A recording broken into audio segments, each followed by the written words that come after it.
Hi friends, இந்த மாதிரி net sleeve நம்ம ஸ்டிச் பண்ணும்போது நீங்கள் இங்கே பார்த்தீங்கன்னா தெரியும், நம்ம ஸ்டிச் போட்ட இந்த எக்ஸ்ட்ரா கிளாத் வந்து இந்த பக்கம் நமக்கு விசிபிளாக தெரியும். உங்களுக்கு தெரியுதா?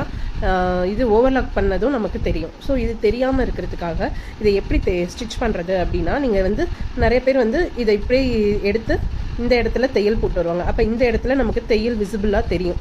அது இல்லாமல் இருக்கிறதுக்கு நான் எப்படி பண்ணணும் அப்படிங்கிறது உங்களுக்கு நான் காட்டுறேன். பார்த்தீங்கன்னா இப்போ வந்து இப்படி ரிமூவ் பண்ணிவிட்டு இது பாருங்கள், நம்ம வந்து இது கிளாத்து நம்ம ஸ்டிச் பண்ணது என்ன பண்ணணும்னா இதை வந்து இப்படி மடக்கிடணும்.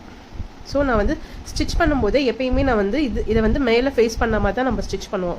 ஸோ நெட்டு கிளாத்துக்கு மட்டும் நீங்கள் மேலே ஃபேஸ் பண்ணுற மாதிரி ஸ்டிச் பண்ணாமல் கீழே ஃபேஸ் பண்ணுற மாதிரி நீங்கள் ஸ்டிச் பண்ணியிருக்கணும். ரெண்டு பக்கமும் இப்படி ஸ்டிச் பண்ணியிருந்தீங்கன்னா நமக்கு வந்து இதை வந்து அப்படியே வந்து இப்படி மடக்கி நிறைய பேர் இந்த இடத்துல தையல் போடுவாங்க. தையல் போட்டால் நமக்கு வெளியில் வந்து தையல் தெரியும். தையல் தெரியாமல் இருக்கிறதுக்காக நம்ம என்ன பண்ணணும்னா ஹெம்மிங் பண்ணணும். அதே மாதிரியே வந்துட்டு நீங்கள் ஸ்டார்டிங்லேருந்து இப்படி ஹெம்மிங் பண்ணிக்கிட்டே வரணும். இப்படி பார்த்தீங்கன்னா இங்கேருந்தே ஸ்டார்ட் பண்ணிக்கோங்க.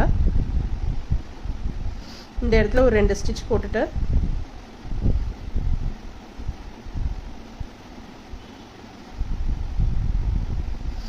கொஞ்சம் ஹெம்மிங் வந்து பக்கம் பக்கமாக நீங்கள் போட்டுகிட்டே வந்தீங்கன்னா பெட்டராக இருக்கும்.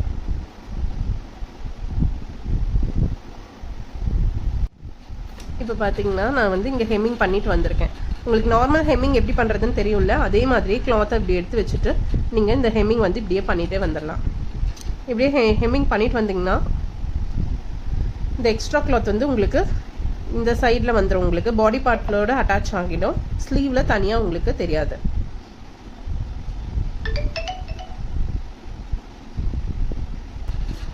இப்போ பார்த்தீங்கன்னா தெரியும், நமக்கு ஹெம்மிங் பண்ணியிருக்கோம், பட் அதனோட ஸ்டிச் வந்து நமக்கு விசிபிளாகவே தெரியல.